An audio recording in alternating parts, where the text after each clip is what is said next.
Сәлеметсіңдер ме оқушылар? Бүгінгі сабағымыз презентация құру. Бүгінгі сабақта PowerPoint бағдарламасын іске қосуды және қарапайым слайд жасаған слайдымызды сақтауды үйренеміз.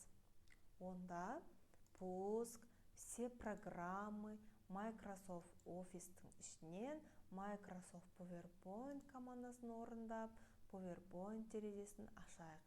PowerPoint терезесі 6 бөліктен тұрады, яғни тақырып жолағы, мәзірлер қатары, пішімдеу қатары, слайд аймағы, қалып күй қатары, құрылым аймағы.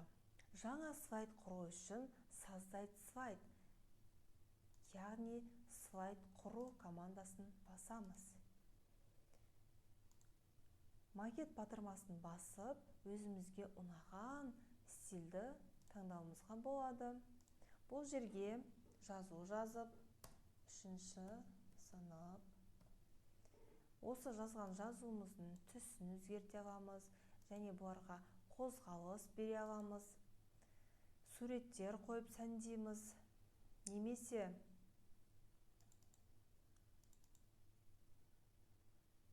видеороликтер, аудиозапистер беруімізге болады.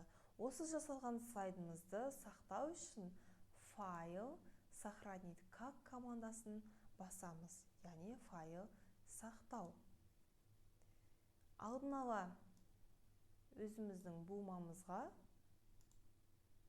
мысалға 3-ші А сынып деген буманы басып, презентация сақтау деп, бізде бұндай файл бар деп тұр. Сол үшін біз атын өзгертеміз. Сақтау. Міне балдар, бүгінгі сабағымыз осы.